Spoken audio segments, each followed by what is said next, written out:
This Council needs to fully exercise its responsibility here.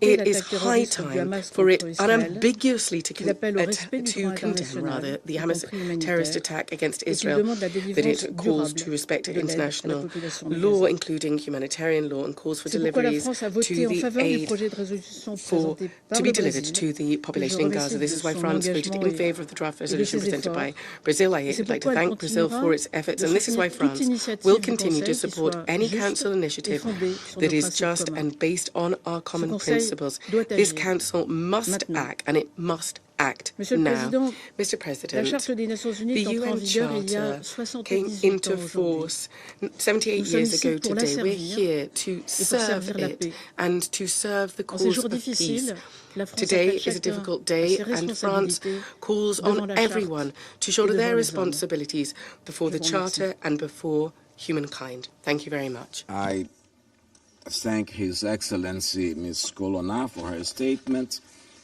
And now I give the floor to His Excellency Mr. Michel Onanga Ndiaye, Minister for Foreign Affairs of Gabon. Thank you, Mr. President.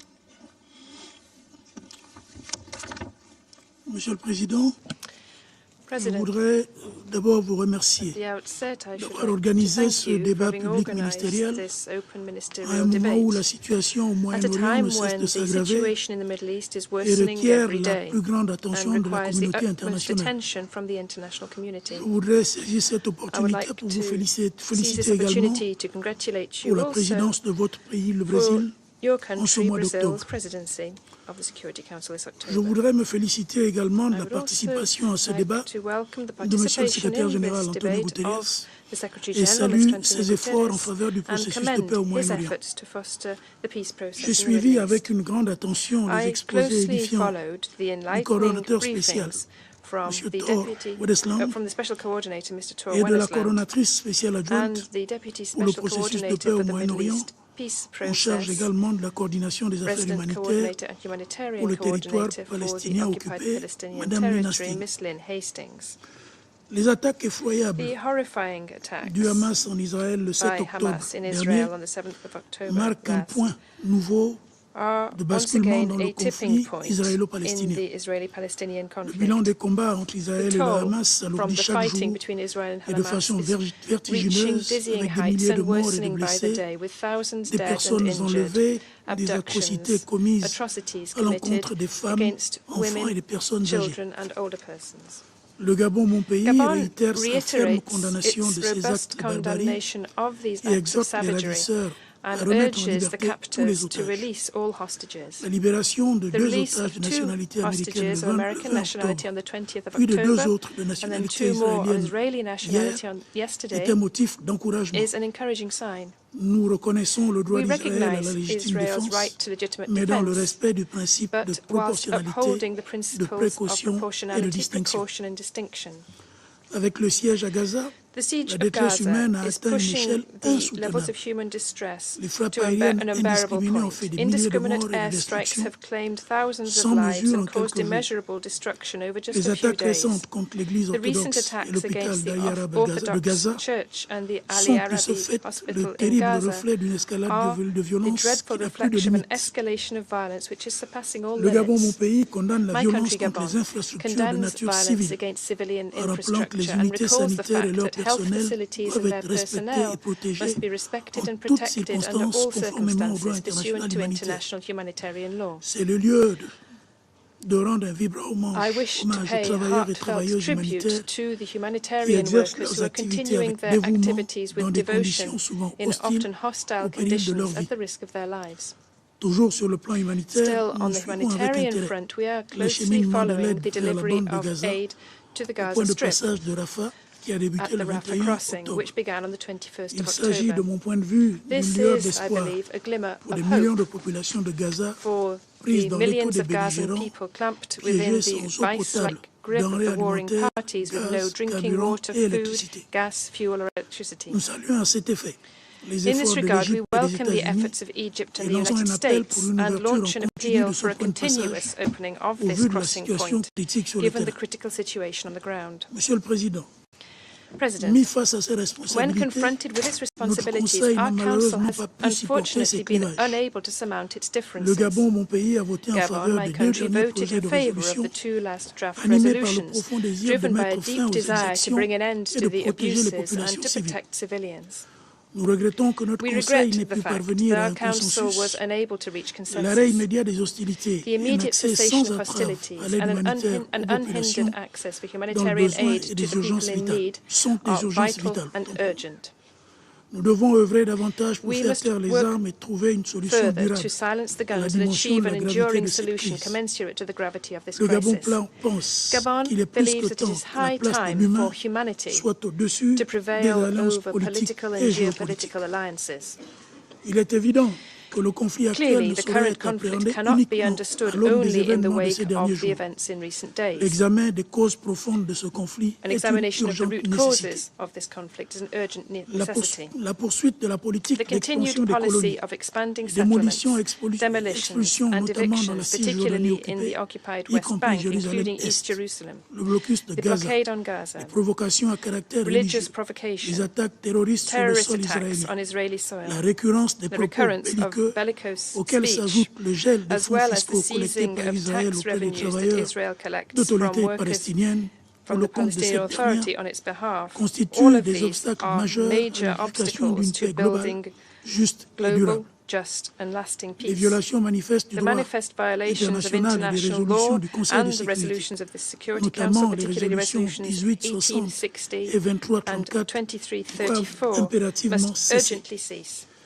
Eu égard à ce qui précède, Given all of the above, le Gabon, mon pays, Gabon, réaffirme my son country, attachement à la reaffirms its solution à deux attachment États, to the two-state palestiniens et solution, israéliens, vivant Palestinian côte à and côte, Israeli states living sur la side by base de side frontières on the basis internationalement of reconnues, internationally avec recognized Jérusalem borders with pour capitale. Jerusalem as their capital.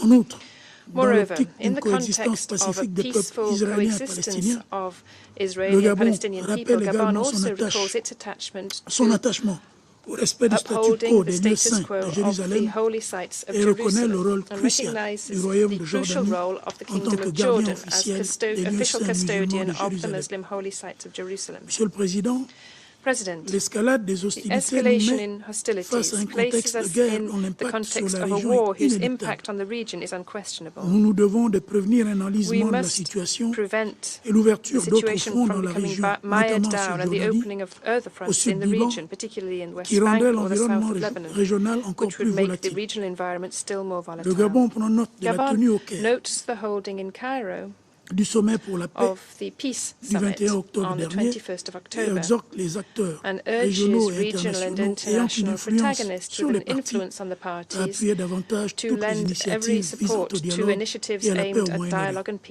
peace in the Pour Middle terminer, East. Monsieur le Président, Finally, mon pays President, réaffirme my country reaffirms en ce jour sacré des Nations Unies at this sa sacred day conviction for the profonde United que Nations our seule deep la conviction diplomatie, that only le dialogue diplomacy, et la dialogue négociation, and negotiation avec un rôle with a central des central Nations role Unies, for the United sont le canot Nations incontournable pour are parvenir the à une channels to solution durable achieve à ce a conflit, sustainable solution to this solution qui ferait conflict, a prévaloir solution which would le droit du peuple ensure the palestinien à right of the Palestinian l'autodétermination people to et le droit self-determination and the légitime legitimate right d'Israël of à la Israel sécurité. to Je vous security. remercie. Thank you. I thank His Excellency Mr. Onanga Ndiaye for his statement, and I now give the floor to His Excellency Mr. Igli Hassani, Minister for Europe and Foreign Affairs of Albania. Thank you, Minister Vieira, for the invitation and for organizing this high-level meeting. And thank you, Secretary General, and to the briefers for the sober description of the situation on the ground. The terrible events of October 7th represent the deadliest single attack on Israel's history. Albania stands with Israel, like with every other nation under attack, in its legitimate right to self-defense in accordance with international humanitarian law. In such difficult and defining moments, Israel and its people need the support of the community of free nations in responding to terrorists who have committed horrible crimes and continue to question its right to exist. We profoundly believe that there is a way to ensure the security of Israel and ensure the protection of innocent civilians. Innocent lives matter equally, be that Israeli or Palestinian. This is why every measure and every precaution must be taken not to harm those who don't deserve it, those whose lives have been put in danger by Hamas and other terrorists and extremists. Hamas, their leaders who live a comfortable life outside Gaza, and their supporters knew very well what they were doing when they unleashed the beasts to kill, burn, massacre, and kidnap everyone they could. They were hoping to trigger a massive response from Israel, knowing very well that civilians would be caught in the middle. Their hope and their win would be to make the world turn against Israel. But we must not be fooled.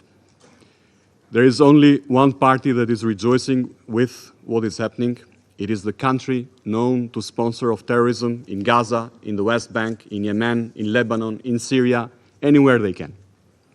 It is the country that is known for and continues to destabilize the entire Middle East. Mr. President, Albania condemns any justification and glorification of the terrorist attacks. It is crystal clear that the aim of Hamas is not to protect the Palestinians. Their actions do not represent them. Therefore, it is high time for all Palestinians to realize that their fight to self-determination, their dream for statehood, their aspirations for a better life in security and dignity will never be realized with Hamas and the likes. They must be the first to turn against acts of horror, against the unacceptable and the unjustifiable. Hamas is denying them their present. It is stealing their future. Mr. President, developments in the Middle East have always resonated around the world. They unleash strong passions and emotions. We are worried by a frightening increase of the level of anti-Semitism, fueled by hatred, by misinformation and disinformation, propelled to very dangerous levels, in particular through the social media. Anti-Semitism has never disappeared, but what we see nowadays is simply unacceptable. We should not stay indifferent in face of calls and behaviors that come from the Nazi playbooks. We must not let the fabric of our societies be torn apart by misconceptions, by hate speech, by discrimination, and by reviving despicable behaviors that have produced one of the darkest moments in human history. We have said it never again, but we must keep it, be vigilant, react, fight for it against all those who fume the flames of division and discrimination. Dear members of the Security Council, as we heard, the humanitarian situation in Gaza is dramatic. We condemn the attack on the Al-Ahli hospital last Tuesday and call for full investigation of those responsible for such act. We welcome the arrangements made so far for the humanitarian convoys into Gaza with water, food and medical supplies. Although much more is needed to meet the needs, efforts must continue and diplomacy must always prevail. We commend the efforts of Egypt, the United States, Israel, and the Secretary General in this respect. The humanitarian aid for civilians should flow unhindered to all those in need, and the provision of fuel and restoration of electricity must be ensured. The normal and unhindered flow of humanitarian assistance must be guaranteed by humanitarian pauses. We welcome the release of hostages, and every effort in this respect deserves praise. Civilians should have never been kidnapped in the first place, and all must be released unconditionally. Last but by no means least, everything must be done to avoid the spillover of the conflict which would destabilize the entire Middle East. We condemn the Hezbollah attacks on Israel and call on them to refrain from unprovoked actions and fully comply with United Nations Security Council Resolution 1706. Provocative, threatening and inciting rhetoric do not help. It is time to act with maturity, with messages of caution and responsibility. Israel needs and deserves security. Palestinians need and deserve their state. The issue of Palestine should not continue to remain an unfinished business to poison international life and serve as a false pretext to the extremists and terrorists who use it for other aims and gains. There is urgent need to bring back a perspective for the future, especially for Gaza, once the hostilities are over. Albania reiterates its support for two states for two peoples, democratic and viable Palestine and a secure Israel, living side by side in a peace and security and in full recognition, with their people enjoying equal rights and equal dignity. In concluding, Mr. President, I would like to express Albania's full support for the US draft proposal that addresses all the core pertinent issues on which we hope the Security Council will show unity. And I thank you. I thank His Excellency Mr. Hassani for his statement, and I now give the floor to His Excellency Mr. Jan Borg, Minister for Europe and Foreign Affairs and Trade of Malta. Thank you, Mr. President. I also thank the Secretary General and the briefers in today's session. The situation in the Middle East has been precariously fragile and unsustainable for too long. Discussions in this chamber often focused on the violent escalations, unilateral measures, injustice, socio-economic inequality, human rights violation, dangerous rhetoric, hate speech, and other warning signs. It was evident that this volatile situation was pushing the conflict to a precarious edge. Our worst fears were realized on 7th October, when Hamas committed a despicable and deplorable terror attack against Israel, which we have condemned without reservation. The situation has now already resulted in the deaths of thousands and affected thousands more. Malta acknowledges Israel's right to self-defense and its duty and responsibility to protect its people. At the same time, we also emphasize that such actions must be consistent with obligations under international humanitarian law and in line with the principles of distinction and proportionality. Mr. President, at the beginning of the current crisis, we had underlined the need for steps in the right direction. In this context, we welcome the news that 4 hostages have been released and greatly appreciate the efforts by all involved to this end. We call on Hamas to release all remaining hostages safely and unconditionally, and without further delay. We are also gravely concerned at the current humanitarian situation in Gaza. Thousands of Palestinians have been killed, many of whom are civilians, including women and children. Scores more are likely still buried under the rubble of leveled neighborhoods. Malta condemns all attacks against civilians, UN, medical and humanitarian workers, religious places, as well as civilian infrastructure. We call for an independent investigation into the blast at Al-Ahli Baptist Hospital on the 18th of October, and we stress that whoever is responsible must be held accountable. International humanitarian law must be respected by all. We are deeply concerned by the decision taken by Israel to cut off the supply of water, electricity, food and fuel into Gaza. This action is resulting in dire humanitarian consequences for the civilian population. It will inevitably lead to a public health catastrophe due to compounding effects of mass displacement, inadequate sanitation, and waterborne diseases. Parties must adhere to their obligations to allow the safe, rapid, unimpeded, and sustained delivery of humanitarian aid through the Rafah crossings and to establish humanitarian corridors and safe zones. We commend efforts made by the United Nations, the United States, and Egypt in this regard. We must also note that this conflict has already had a disproportionate effect on women and children on both sides.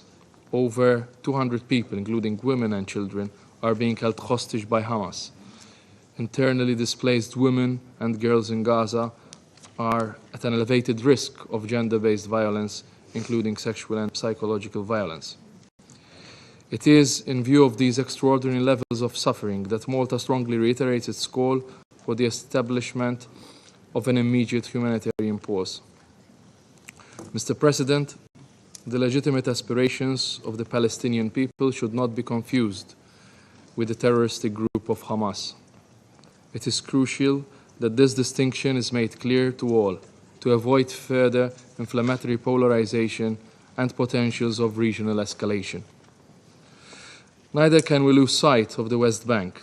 Since the 7th of October, killing, violence and forced displacement of Palestinians has seen a sharp increase, including through settler violence and hundreds of arrests. We call on parties to de-escalate and exercise the utmost restraint. Avoiding further conflict fronts, particularly on the Israeli-Lebanese border and in the West Bank, is crucial for regional peace. Parties with influence must take steps to achieve dialogue which promotes peace. In this vein, I would like to once again recall the importance of adequate measures to suppress the financing of terrorism. Ensuring that terrorist groups do not have access to financing is a basic condition for promoting peace. In closing, Mr. President, Malta remains committed to a lasting and sustainable peace in the Middle East, a peace which is based on a two-state solution along the pre-1967 borders, addressing the legitimate aspirations of both sides, with Jerusalem as the future capital of two states, living side by side in peace and security, in line with the relevant Security Council resolutions and internationally agreed parameters. I reiterate our call for de-escalation and ensuring the safe and immediate release of all hostages. Ultimately, the only viable path towards peace remains clear: a just and comprehensive resolution of the conflict where violent acts have no place. I thank you. I thank His Excellency Mr. Borg for his statement. I now give the floor to Her Excellency Ms. Maya Tisafi, State Secretary of Switzerland.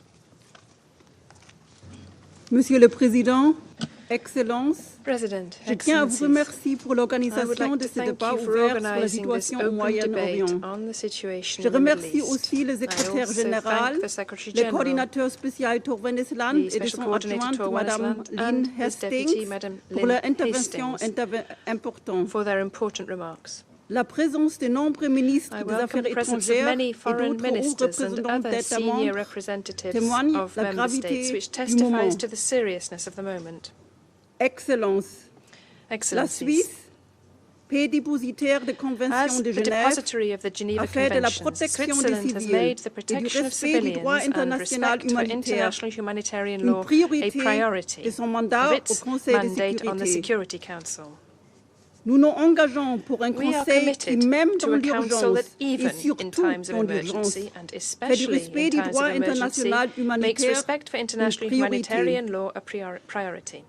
Dès le 7 octobre, la Suisse a fermement condamné les actes de terreur, les tirs indiscriminés des roquettes contre la population israélienne et les prises d'otages menées par le Hamas.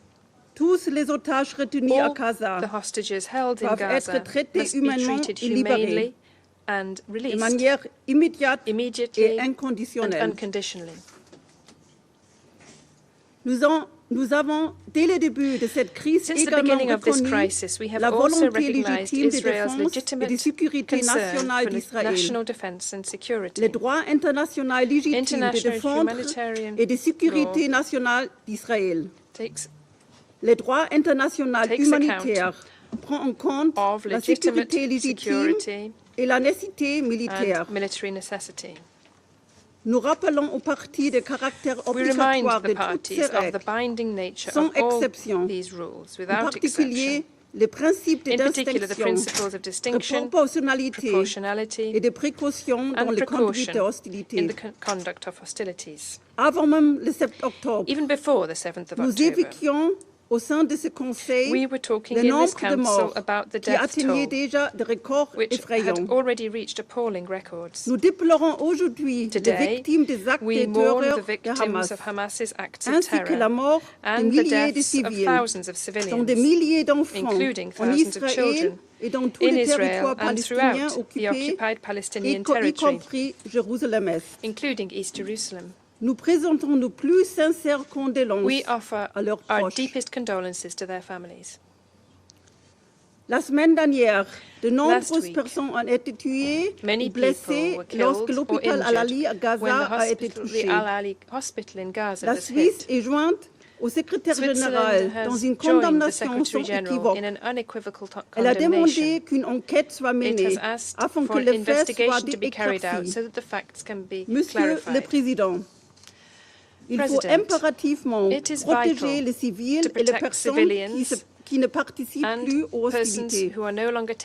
Il faut les protéger des actes de terreur en Israël. Il faut les protéger à Gaza et en Cisjordanie, où l'augmentation des violences, notamment par les colons, est inquiétante.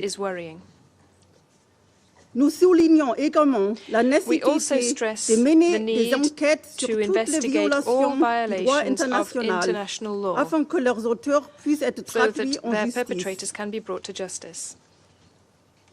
2 semaines Après le début des 2 weeks hostilités, since the la start situation of hostilities, humanitaire à Gaza, la humanitarian situation humanitaire situation à in Gaza Gaza est is catastrophique. catastrophic. Les Gazaouis, y compris people of les Gaza, millions et des milliers de including déplacés, the 1.5 ont million besoin d'une displaced persons, assistance need et d'une urgent protection assistance and urgente. protection. Ils se trouvent aujourd'hui They are complètement now assiégés, completely besieged, privés d'eau, deprived of water, d'électricité et de electricity, services and essentiels. essential services. Les capacités d'accueil des infrastructures de UNRWA et des of hôpitaux UNRWA sont infrastructures and complètement hospitals dépassées. has been completely exceeded. Pour faire face à cette urgence, In response to je this suis heureuse emergency, I am d'annoncer pleased que to la announce Suisse a décidé that Switzerland de has mobiliser decided to rapidement des rapidly fonds mobilize supplémentaires additional pour les funds CICR et for the OCHA. ICRC and OCHA. Il est important que le volume It is adéquat important d'aide that continue adequate d'entrer volumes dans of Gaza aid et enter qu'un Gaza, accès and rapide, that rapid, entier, full, sûr et sans safe and entravers soit unhindered autorisé access et is allowed and facilité facilitated conformément au droit in international accordance with humanitaire. international humanitarian law. Des pauses humanitaires sont Humanitarian également pauses are nécessaires. also necessary. Monsieur le Président, President, nous devons we exercer must notre influence sur exert les our influence parties on the d'empêcher parties une to escalade prevent encore an plus even grave, more serious voire escalation une or régionalisation even du a conflit. regionalization of the conflict. Cela passe également This par un also appel au means respect du calling droit for respect for international international humanitaire qui humanitarian est law, indispensable which pour is freiner essential la spirale if the de spiral of violence. violence is to be halted. L'action humanitaire et la gestion de la Humanitarian crise sont action and essentielles, crisis management are mais nous ne essential, devons pas prendre de but vue we must not lose sight que of le the seul fact socle sur lequel that the la only paix et la foundation stabilité upon which peuvent peace and reposer stability can rest est la solution à is deux the États. two-state solution. Deux États Two démocratiques, democratic states, Israël et la Israel and Palestine, Palestine, qui vivent côté living à side by côté, side en paix, in peace, à l'intérieur de frontières within sûres et secure reconnues, and recognized comme borders, ce Conseil l'a envisagé. as envisaged Je by vous this remercie. Council. Thank you. I thank Her Excellency Ms. Safi for her statement. I now give the floor to His Excellency Mr. Ton Tugendhat, Minister of State for Security of the United Kingdom. Thank you, President, for convening this ministerial and this council. And thank you to the Secretary-General, the Deputy Special Coordinator, and the Special Envoy for their briefings. I welcome the Israeli and Palestinian foreign ministers to the Chamber. The past 17 days have shocked all of us around this table who value the dignity of human life. It is a reminder of the solemn responsibility we carry to uphold peace and security across the world. Israel is a nation in mourning. It is also a nation still under attack. The violence did not end on the 7th of October. Terrorist rockets are still raining down on civilian towns and cities in Israel. Around 200 of her citizens are still being held hostage in Gaza. Some of those are fellow British citizens. Some of those families were in this room only a few moments ago. Israel has the right to defend itself and the duty to protect all those on its territory, of whatever religion they may be, from terrorism. We recognise that Palestinians are suffering too. Thousands have been killed in this conflict. Over 1 million have been displaced. We know that Hamas are using innocent Palestinian children, civilians, and others as human shields. They have embedded themselves in civilian communities. Hamas care more for the opinions of their paymasters in Tehran than they do for the opinion of their fellow citizens. We know they fire rockets that often fall short, killing and injuring innocent Palestinians. Those people are victims of Hamas too. It is a terrorist organization that is not just a threat to Israel and Palestinians, but to many others in the region. President, the United Kingdom stands resolutely with Israel in defending itself against terror. We are clear that it must act in line with international humanitarian law and take every possible step to avoid harming civilians. We have given that message to Israel as a friend and ally, and we restate that position in this Council. We must urgently get more humanitarian support into Gaza. Sustained and unimpeded humanitarian access must be allowed so civilians can receive life-saving support as quickly and as effectively as possible. We welcome the news that the Rafah crossing opened to aid trucks in recent days. This was an important first step and testament to the power of diplomacy. However, it is not enough. As the Secretary-General has said, humanitarian access needs to be sustainable and at a scale. A constant stream of aid, water, fuel, medicine and food is desperately needed. The UK is doing its part and has committed $37 million of extra support to help civilians in Gaza.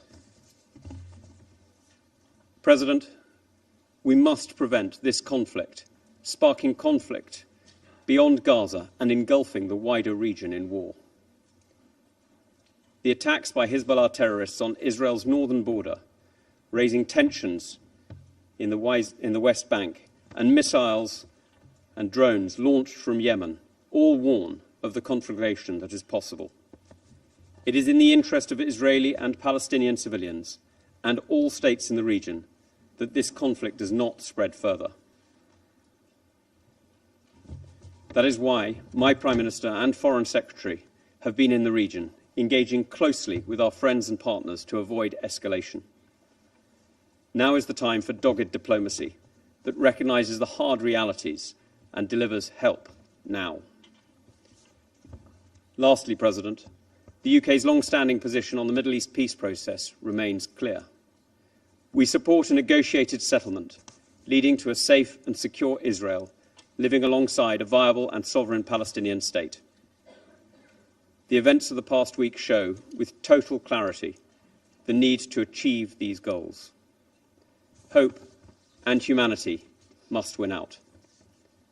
Thank you. I thank His Excellency Mr. Tungehat for his statement. Now I give the floor to Her Excellency Mrs. Rim Ibrahim Al-Hashimi, Minister of State for International Cooperation of the United Arab Emirates.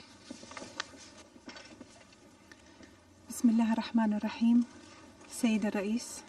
In the name of God, most compassionate, most merciful, Mr. President, I would like to thank the Secretary General, Antony Guterres, for his important statement, and I also thank Special Coordinator Mr. Winsland and Ms. Hastings for their detailed briefings and important efforts during this time.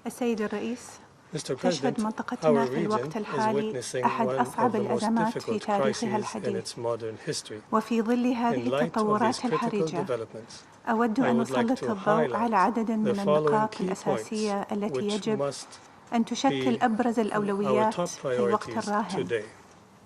أولاً، يجب بذل قصارى الجهود الدبلوماسية وتسخير كافة الإمكانيات للتوصل إلى وقف فوري ومستدام لإطلاق النار، حيث أن استمرار وتصاعد وتيرة القصف الإسرائيلي على قطاع غزة يؤكد أن كل تأخير في إخماد هذه الحرب يعني وقوع المزيد من الضحايا والدمار، ويهدد بتوسع رقعة الصراع في المنطقة، خاصة مع انتشار الجماعات المسلحة والمتطرفة فيها التي لن تدخر جهدا لاستغلال هذا النزاع لتحقيق أجنداتها الظلامية.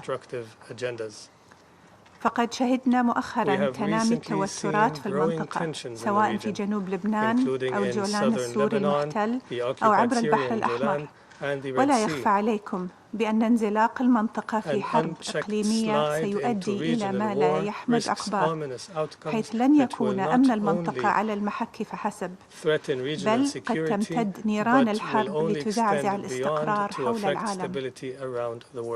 ولهذا يجب أن تنصب التحركات الإقليمية والدولية على خفض التصعيد واستعادة الهدوء بأسرع وقت.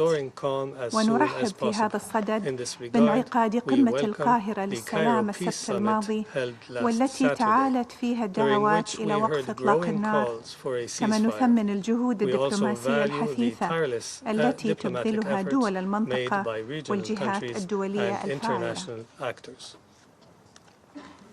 ثانياً، يجب السماح بإيصال المساعدات الإنسانية إلى قطاع غزة بشكل آمن وعاجل ومستدام ودون عوائق، وعلى النحو الذي يلبي الاحتياجات الأساسية والضرورية، مع إنهاء الحصار الجائر الذي طال أمده، للحد من الأزمة الإنسانية الكارثية التي تفاقمت بفعل انقطاع الكهرباء والمياه والغذاء، إلى جانب نفاذ المستلزمات الطبية وتدهور القطاع الصحي، بما يعرض حياة المرضى والأطفال الخدج لخطر داهم.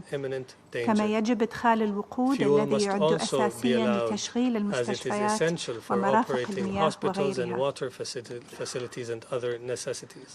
ومع تقديرنا للجهود الدؤوبة التي تبذلها جمهورية مصر العربية والأمم المتحدة لدعم إيصال المساعدات عبر معبر رفح، والتي تكللت بإدخال عدة شحنات من المساعدات الدولية إلى غزة خلال الأيام الأربعة الماضية، إلا أننا نشدد على ضرورة مواصلة العمل على إيصال المزيد من المساعدات إلى القطاع، خاصة وأن إجمالي عدد الشاحنات التي عبرت إلى القطاع في الأيام الماضية ضئيل جدا، ولا يلبي الحجم الهائل للاحتياجات على الأرض، حيث يشكل نسبته 4% فقط من مجمل السلع التي كانت تدخل قبل اندلاع هذه الأزمة.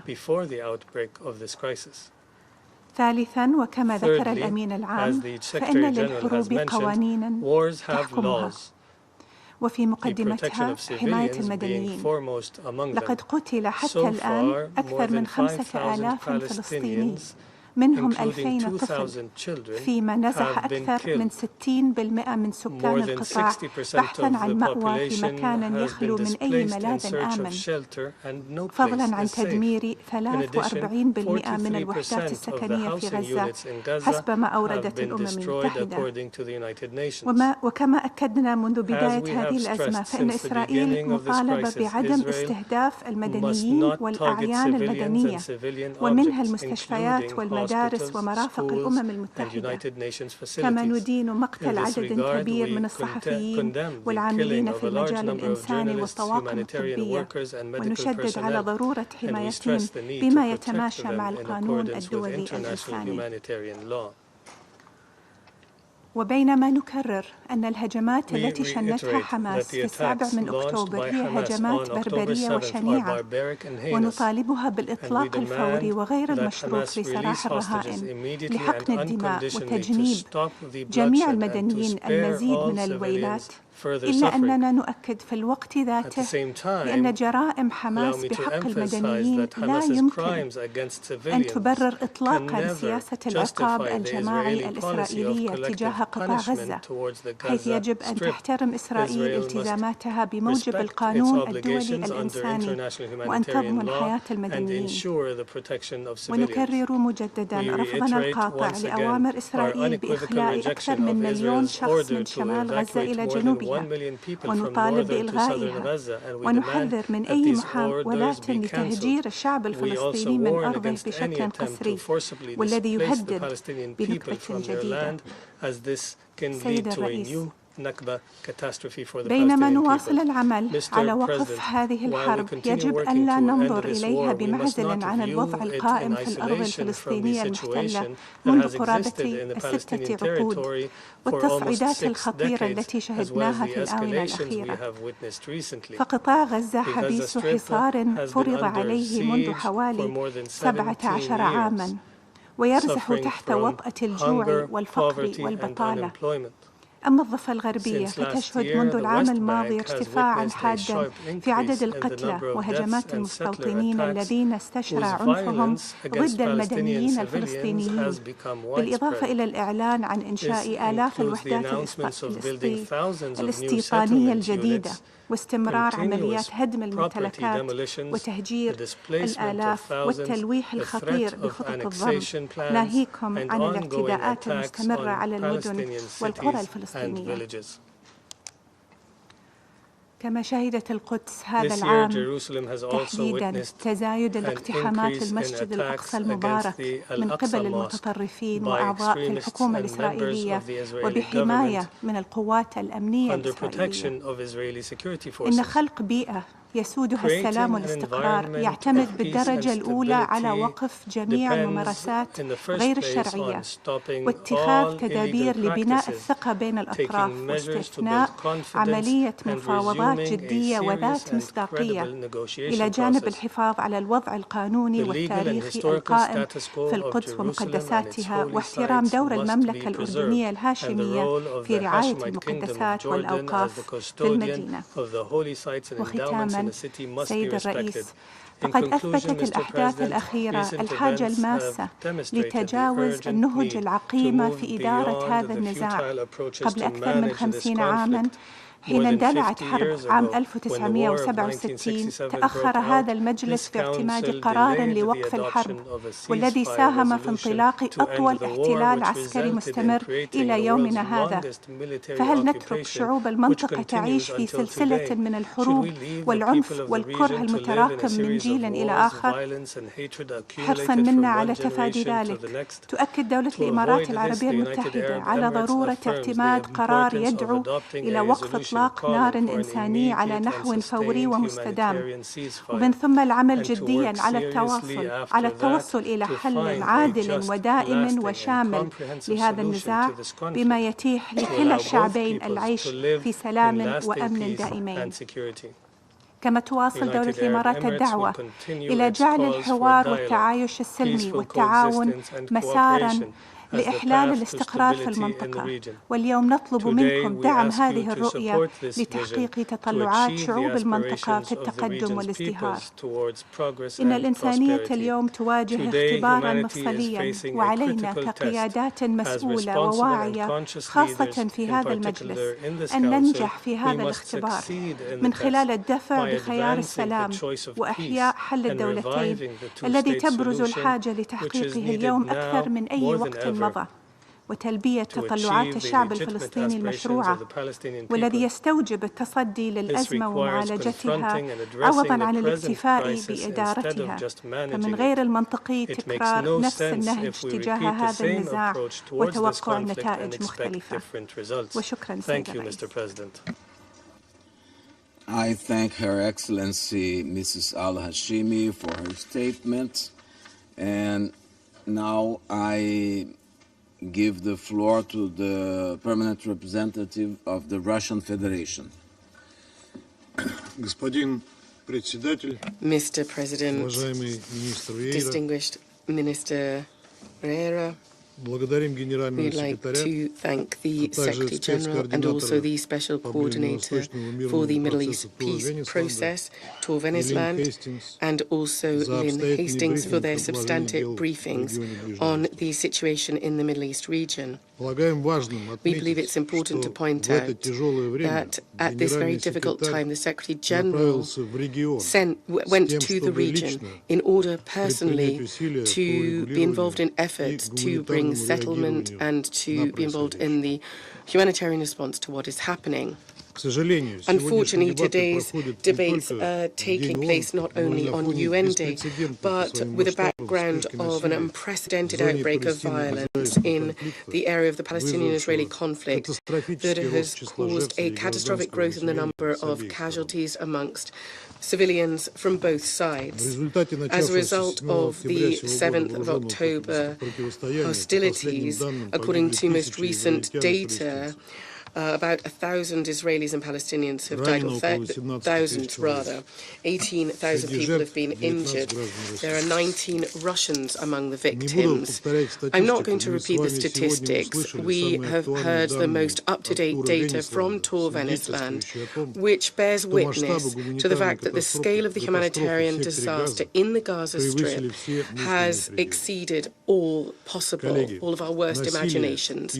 Colleagues, the violence and murders that civilian Israelis experienced on the 7th of October has no justification. We would like to convey our most sincere condolences to the families of the victims. It was unacceptable to take hostages. They absolutely must be released. However, unfortunately, this is not an isolated episode. This terrible act and the tragic events that followed in the region are the result of the years-long destructive position taken by Washington to sabotage solutions to the most fundamental issues affecting this protracted conflict, and their desire to replace goodwill participation in the Middle East peace process with putting forward palliative measures that are economic in nature. These, as we've seen with our own eyes, do not meet the challenges of establishing peace and stability in the Middle East region. This has already also had an impact on the violations in Israel, or in Jerusalem rather, of Security Council resolutions and the unilateral steps that have been taken, including settlement encroachment and the upset of the Israeli holy site, or Jerusalem holy site status rather. This crisis once again seen that without a fair settlement of the Palestinian-Israeli conflict in line with the UN security resolutions. Wait. Haven't said yet. Let's just have a look at what we have said on the Middle East settlement.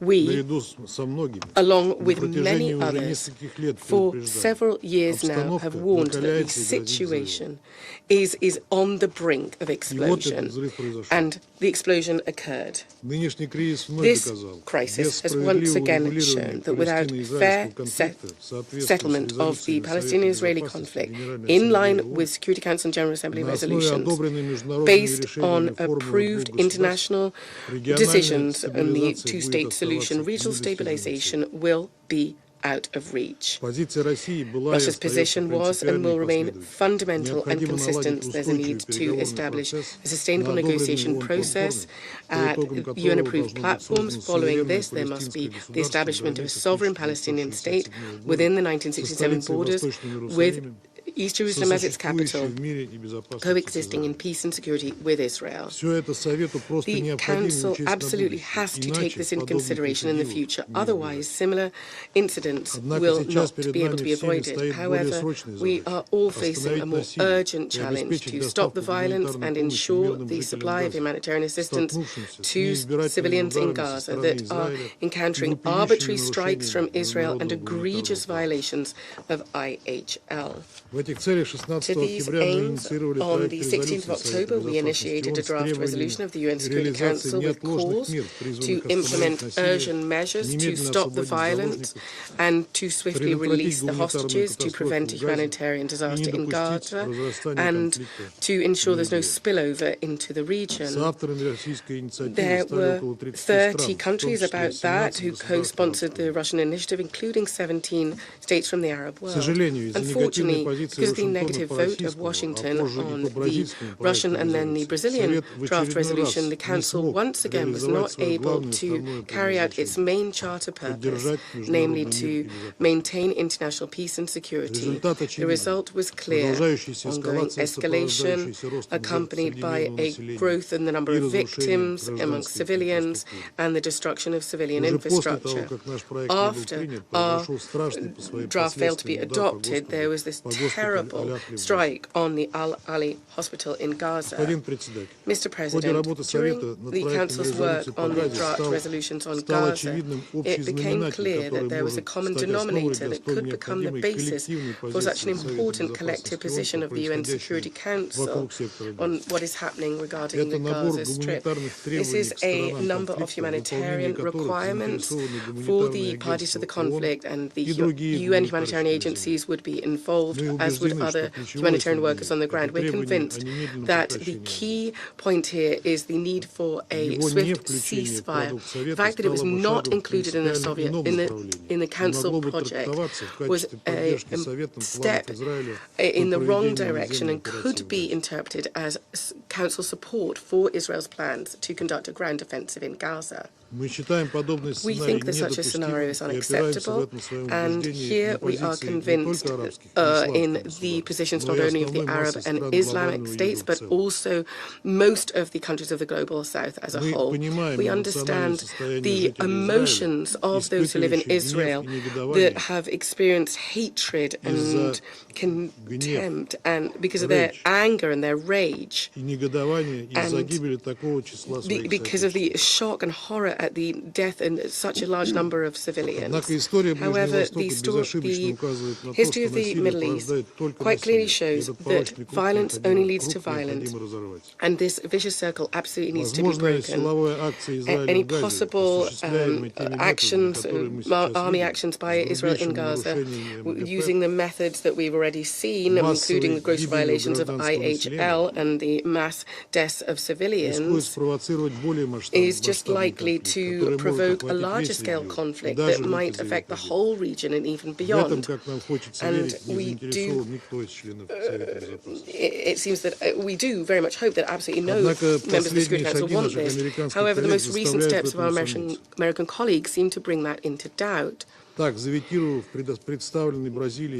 was the humanitarian draft resolution by Brazil that did not get the necessary report, and the US delegation is now trying to put forward a new draft with politicized, inappropriate and very dubious provisions so that the US allies in the Council would find it easier to vote for the American text.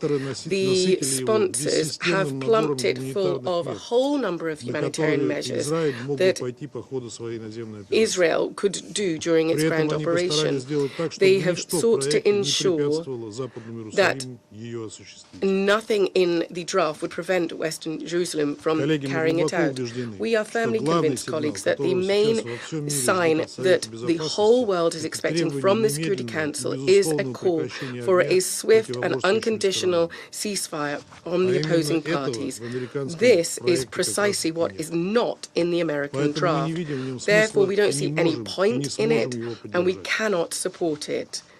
We trust that the majority of our colleagues in the Security Council will also follow suit, like us. For the UN Security Council to be able to carry out its main purpose, we have prepared an alternative draft resolution, which is compiled based on the humanitarian language, with important elements from the American, Brazilian, and the first Russian draft. Frankly speaking, we see no point in the Security Council not being able to give it a green light, only indeed if there is a ceasefire and a cessation of this new spiral of violence. And this doesn't seem to be in the plans. We would ask the Brazilian presidency to put our draft to the vote straight after the US draft. Of course, if the American colleagues don't prefer withdrawing their text, and we are opening it up for co-sponsorship by UN members. We very much trust in your support that would enable the UN Security Council to send the necessary sign and to prevent a further escalation of the conflict. Thank you very much. I thank the permanent representative of the Russian Federation, and now I give the floor to the permanent representative of Ecuador. Gracias, señor presidente. Thank you, President. Quiero comenzar agradeciendo I should like to el begin informe by que nos expressing gratitude presentó esta for mañana el the secretario general briefing from the Secretary General y this morning, reiteramos el and we reconocimiento y reiterate the apoyo del recognition and Ecuador support of a las Ecuador gestiones del secretario for the general, Secretary General's que son más work, valiosas y which is necesarias more que valuable nunca. and necessary than ever. También queremos agradecer We would also igualmente like los to informes thank que nos ha the presentado el briefers, señor Wensland y la señora Mr. Hastings.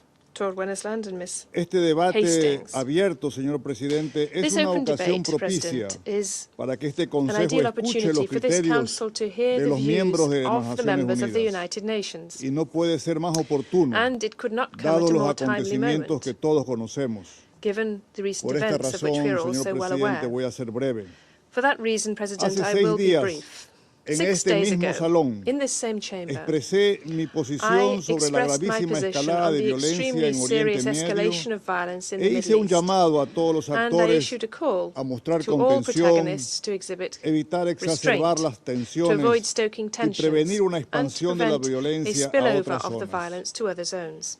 Igualmente, señor presidente, junto a la Moreover, condena President, as de well los as actos condemning the terroristas de terrorist Hamas attacks, y al terrorist reconocimiento acts del of derecho de Hamas, Israel de and defender a su recognizing población, Israel's right to defend its recordé people, que al I recalled ejercerla, that la whilst legítima exercising the defensa right se to debe legitimate respetar en todo defense, momento the los principles principios of del derecho international internacional humanitarian humanitario law must be upheld y at me all sumé a los times. pedidos de And permitir I el acceso echoed the humanitario calls to allow rápido for y sin rapid, impedimentos de los unhindered suministros que humanitarian la población access de Gaza of the necesita supplies that the people para of Gaza sobrevivir. need to survive. En la misma línea, hemos Likewise, we condenado y lo condemned volvemos a the hacer hoy use, and we el uso de repeat this civiles condemnation como today of the escudos use of humanos. civilians as Señor human presidente, shields. valoramos los President, esfuerzos we del secretario appreciate the general efforts y of de the Secretary todos General quienes han hecho and all posible those el who have ingreso de made ayuda the delivery humanitaria. of humanitarian aid Este possible fin de this semana. weekend. Esperamos que la ayuda llegue en We la hope cantidad that this y con la aid oportunidad arrives in the necesaria necessary amounts para and aliviar in la time desesperada to situación allay the de desperate los civiles situation of en la the franja de civilians Gaza. and the Gaza Strip. Por otra parte, nos alegramos In addition, por la we liberación de welcome algunos the rehenes release of y some of the volvemos a hostages, exigir que todos and we demand los once again that rehenes all tomados por the Hamas hostages taken by sean Hamas liberados be de released forma inmediata y sin immediately and condición alguna. unconditionally. A pesar de estos avances, Despite la situación the sigue progress siendo muy made, the grave. situation continues to be extremely grave. Los pedidos hechos el The pasado appeals miércoles launched no last solo siguen Wednesday vigentes, not only remain sino que valid, cada but día are son más becoming more urgentes. urgent by the day. Las situaciones en The Cisjordania situations y en in la the West frontera Bank entre Líbano y and on the Israel border between son Lebanon de and Israel especial are preocupación. particularly disquieting.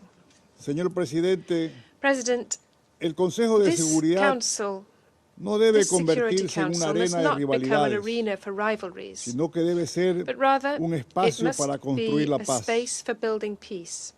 Y la paz en Oriente And Medio peace in the Middle es East una de las is principales one of cuestiones the que tenemos principal pendientes. pending questions that we have. Las casi 8 décadas de The almost conflicto, 8 decades of los miles conflict, y the miles de thousands and muertos, thousands of el deaths, inconmensurable the dolor y immeasurable sufrimiento de pain and generaciones suffering enteras son la of evidencia whole más clara generations de que la are the violencia clearest no possible es la evidence that solución. violence is not the solution. La historia del conflicto The history of the Israel-Palestina, conflict señor between Israel and presidente, Palestine, debe President, dejar de ser la historia de must las no longer oportunidades be a perdidas. tale of missed opportunities. Por esto, For this reason, reitero lo I que mi reiterate delegación ha what my repetido delegation en has already innumerables said on ocasiones numerous occasions en la Asamblea General, en in este the General Consejo y en Assembly, otros in foros. this Council and in other La única fora. manera de The terminar only este way to bring an conflicto end to this es a través de una conflict solución is through a pacífica, peaceful, negociada, negotiated, definitiva y definitive justa and para las just partes, solution for the con parties, existencia de with dos the estados, existence of two Palestina states, e Israel, Palestine and sobre la Israel, base de las fronteras on the de basis of the 1967 1967 y de borders las resoluciones and the relevantes. relevant Muchas resolutions. gracias. Thank you very much. I thank the permanent representative of Ecuador for his statement, and now I give the floor to the permanent representative of China.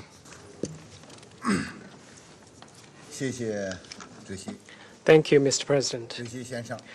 Mr. President, I welcome your presiding over today's meeting. I thank Secretary General Guterres, Special Coordinator Wennesland, and Ms. Hastings for their respective briefings. This meeting is very timely. We have heard many voices of justice. Since the 7th of October, the tensions between Palestine and Israel have grappled the world's attention. As we speak, the armed conflict keeps escalating, the situation on the ground continues to deteriorate, and the lives of more than 2 million innocent people in Gaza are hanging by a thread. Civilian casualties are rising with every passing minute. The eyes of the entire world are on this chamber. We call on the Security Council to collectively take responsible and meaningful actions without delay and send an unequivocal, powerful, and united message. First, a comprehensive ceasefire must be pursued above all else. A ceasefire must be achieved without delay. This is the call made by Secretary General Guterres. This is the appeal made by the leaders of Arab countries at the Cairo summit on the 21st of this month. This is the plea made by the WHO, WFP, and UNRWA, as well as humanitarian agencies working on the ground in Gaza, helping the local population. This is also a powerful demand from millions of ordinary people in Gaza and around the world. In light of the overwhelming call of the international community, the Security Council must use clear and unambiguous language to demand an immediate ceasefire. It must be pointed out that whatever the justification might be, if the fighting in Gaza is allowed to continue and escalate, the final outcome will not be a complete military victory for either side. Instead, the situation will very likely evolve into a catastrophe that consumes the entire region, completely dashing the prospects of the two-state solution and plunging the Palestinian and Israeli peoples into a perpetual vicious cycle of hatred and confrontation. This scenario runs counter to the goal that we have just heard from delegates around the room of preventing a spillover of the situation. States should uphold moral conscience rather than clinging on to geopolitical calculations, let alone double standards. The Security Council must do everything in its power for peace, rather than resorting to convoluted language and implicitly giving a green light to further escalation and acts that put more civilians in harm's way. Second, preventing an even greater humanitarian catastrophe must be the top priority among all ongoing efforts.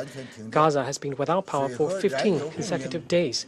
Water and fuel supplies have been cut off, and food, medicine, and other basic necessities are about to run out. We appreciate the efforts made by Egypt and the other regional countries, as well as Secretary General Guterres to open humanitarian corridors. However, the humanitarian supplies currently allowed to enter Gaza are still a drop in the bucket, and it is impossible to effectively meet Gaza's humanitarian needs through the Rafah crossing alone. The Security Council should use the most unequivocal language to require the occupying power to immediately lift the full siege of Gaza, restore water, electricity, and fuel supplies, and seize the collective punishment of the population in Gaza. We urge Israel to create favorable conditions for the normal operations of the Rafah crossing, stop airstrikes on its surrounding areas, and ensure safe and unimpeded channels of aid. China has provided emergency humanitarian assistance through the Palestinian Authority and UN agencies, respectively, and will continue to provide in-kind assistance based on the needs of the people in Gaza. Third, it is imperative to uphold the red line of international humanitarian law regarding the protection of civilians. The fresh conflict between Palestine and Israel has resulted in appalling civilian casualties. Life and conscience seem so pale and powerless under frequent indiscriminate attacks. The Security Council must resolutely defend the rule of law at international level, unequivocally condemn all violence and attacks against civilians, and unequivocally oppose any acts in violation of international law. China calls for diplomatic efforts for the immediate release of detained hostages. At the same time, it should be pointed out that the indiscriminate attacks and use of force is unacceptable. Civilian facilities such as hospitals and schools are not and should never become targets in military operations. The safety of UN staff as well as humanitarian and medical workers must be guaranteed. We call for a thorough investigation into the attack on our Al-Aqli hospital in Gaza that caused heavy civilian casualties.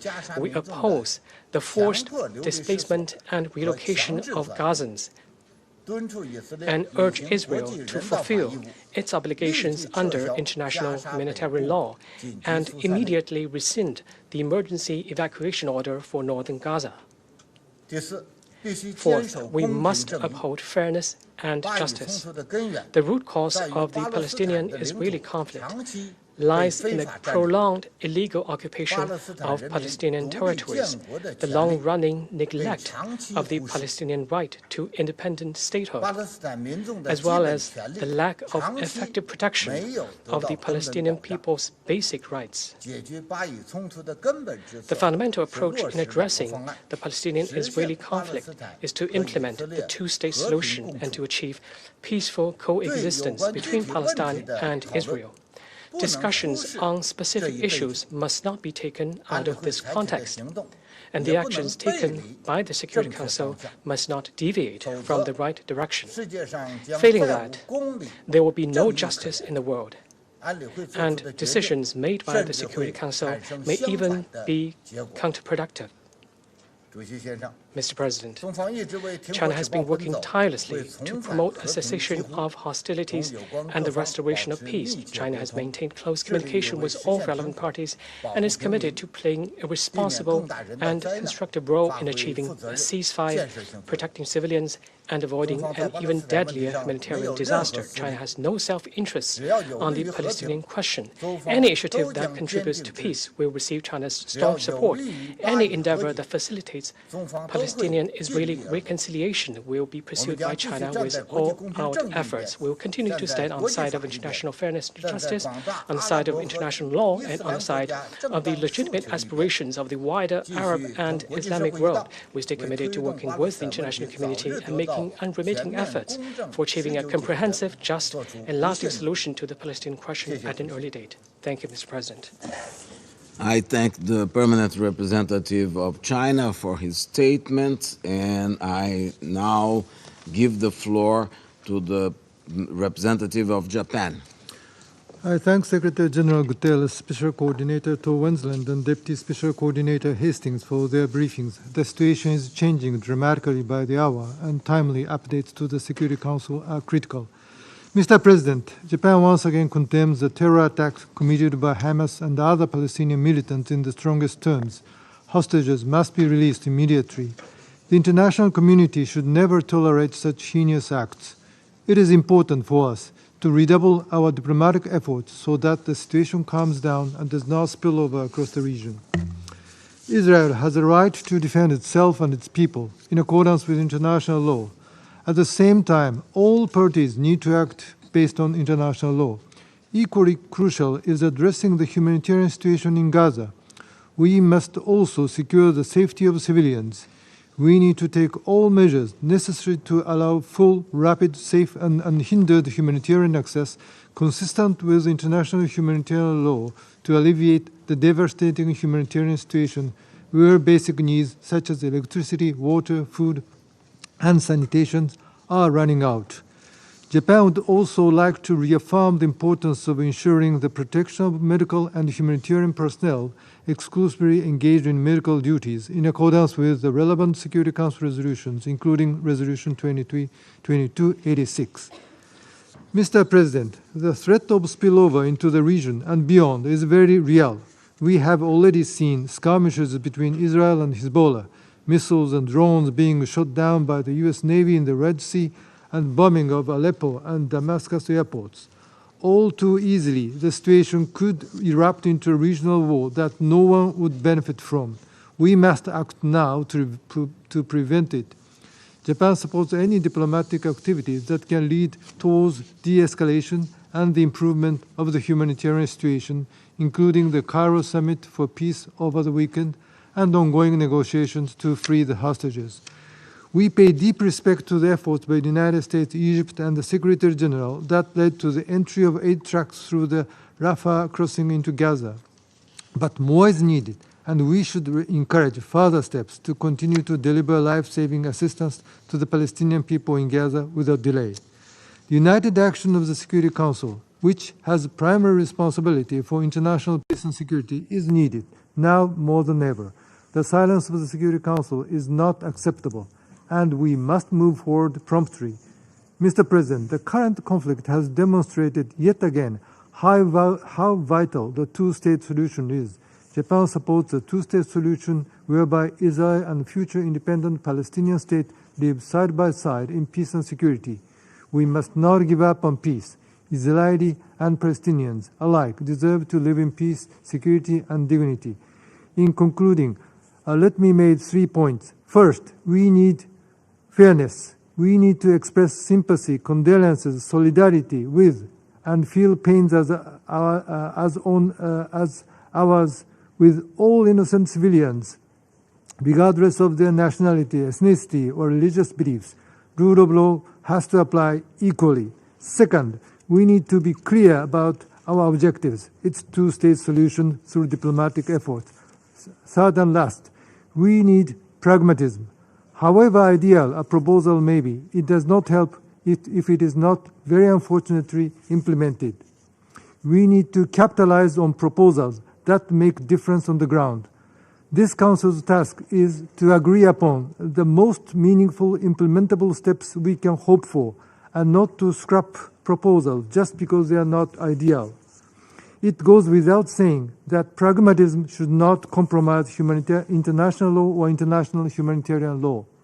What we need now is to help innocent lives, not political games. I thank you. I thank the permanent representative of Japan for his statement, and I now call the representative of Ghana. Thank you, Mr. President. Let me begin by thanking the Secretary General, Antonio Guterres, for his remarks. I'm also grateful to Special Coordinator, Mr. Tor Winnisland, and Deputy Special Coordinator for OCHA, Ms. Lynn Hastings, for their in-depth briefings. The events on the ground are indeed sobering. We take note of the measures being taken to ensure de-escalation of the hostilities and allow for diplomatic and mediation efforts to address the ongoing war as well as the dire humanitarian situation. We are meeting this afternoon or this morning on a day that is celebrated globally as UN Day, 78 years since the founding of this organization. Ordinarily, it is a day to reflect on the need for the promotion of global unity and the centrality of the UN Charter. But the ongoing hostilities and the ensuing humanitarian crisis in the Gaza Strip cast a shadow on this auspicious day.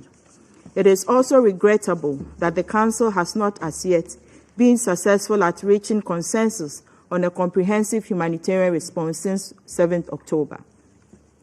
While we welcome the opening of the Rafah crossing border between Egypt and Gaza to allow a convoy of 54 trucks containing much-needed humanitarian aid to enter Gaza, we are aware that a lot more needs to be done to meet the needs of the over 2 million people in Gaza. Mr. President, following the 7th October attacks launched by Hamas in southern Israel and the abduction of Israeli citizens and nationals of other countries, the government of Ghana condemned the actions of Hamas and called on the group to cease its attacks and release the hostages without condition. We are very much concerned by the continuing holding of the hostages, 4 of whom have been released, the reported deaths of 1,400 Israelis and 4,300 Palestinians, mostly civilians, children, and the elderly, and the destruction of about 40% of housing in Gaza since 7th October. We note that the continued hostilities, which has extended to the West Bank, Syria, and Lebanon, portends great danger for the region and for global peace and security. We are equally concerned about the destruction of public infrastructure and private properties, not only in Israel and in Gaza, but also in the West Bank, Syria, and Lebanon. According to the UN, the relentless bombardment has directly hit UNRWA facilities, such as schools, hospitals, places of worship, and shelters, and displaced about 1.1 million civilians, including around 13,000 UNRWA staff and staff of other humanitarian agencies. We mourn the loss of innocent lives and wish a speedy recovery to all those injured in the war, and hope that all the displaced people in the affected areas will find a safe place to shelter. Mr. President, while commending the personal efforts of the UN Secretary General, leaders of Egypt and the United States, their governments, and the UN Emergency Relief Coordinator and staff in negotiating the opening of the Rafah border crossing, we appeal to the government of Israel to allow the delivery of more humanitarian aid and urgently needed supplies, especially fuel, which is badly needed to power health centers and water treatment plants in Gaza. We are grateful to Egypt, Qatar, the USA, and relevant countries for the release of the 4 hostages, and the International Committee for the Red Cross for facilitating the process. We call on Hamas to release all those in their custody without any preconditions. We also call on all parties to the conflict to recognize their non-negotiable legal obligations under international humanitarian law and human rights law to protect the lives of civilians wherever they are and at all times, to refrain from attacks on civilian facilities and infrastructure. We believe that this Council has an obligation to continue consultations in order to reach consensus in an expedited manner on a resolution that addresses the immediate crisis that is ongoing in the region, including the dire humanitarian situation facing millions. Mr. President, in concluding, Ghana reaffirms her belief that the path to lasting peace and stability in the Middle East runs through the two-state solution, with Israel and Palestine living side by side within secure and recognized borders on the basis of the negotiated 1967 borders. We urge all stakeholders, especially political leaders on both sides, to refrain from inflammatory actions and rhetoric and pursue confidence-building measures and strengthen mutual trust in order to address outstanding issues through direct dialogue. I thank you. I thank the representative of Ghana for her speech, for her statement, and I now give the floor to the permanent representative of Mozambique. Mr. President, Mozambique wishes to thank Brazil's presidency of the Council for convening this important meeting. We praise Brazil's leadership and the way it has been conducting our work, particularly since the eruption of the conflict on the 7th of October. On this day, 24th of October, the United Nations Day, we wish to express our gratitude to the Secretary General and through him to the workers of the United Nations for their dedication to our organization. The Secretary General's trip to the Middle East a few days ago bears testimony to his courage and integrity in the face of a difficult crisis that the world has been facing. We thank the briefers, Mr. Tor Wennesland, UN Special Coordinator of the Middle East Peace Process, and Ms. Lynn Hastings, Deputy Special Coordinator, the Resident Humanitarian Coordinator for the occupied Palestinian territory, for their insights and update on the current situation in the region. Mr. President, the situation in the Gaza Strip has been a source of grave concern for the international community, particularly since the attacks of October 7. This is a humanitarian crisis that has been ongoing for years and claiming many innocent civilians. Mozambique associates herself with the collective efforts of this Council aimed at ensuring the protection of civilians and the respect for international human rights law and international humanitarian law. There is an urgent need to open up humanitarian access corridors to ensure that those in a dire need have access to basic supplies such as water, electricity, food, and medicine. In this regard, we reiterate our call on the parties to de-escalate the tension, stop the bloodshed, halt the attacks, and stop the human suffering in the occupied territories and Gaza Strip, and allow immediately and unconditionally access of humanitarian assistance to the desperate citizens in absolute need.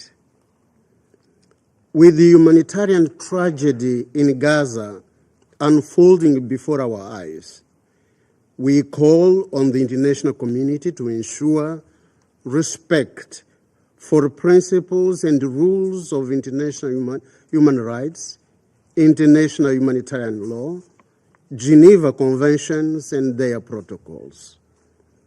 We reiterate the importance and our collective duty of protecting civilians and civilian infrastructures always, everywhere, and at all times.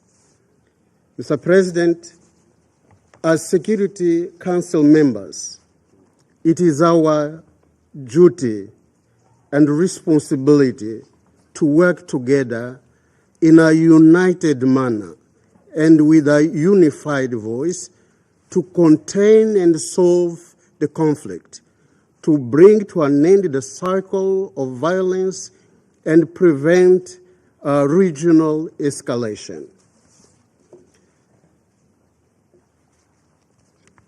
We hold the view that peace is always possible if dialogue between the parties prevails based on justice, observance of the principles of self-determination, and mutual recognition.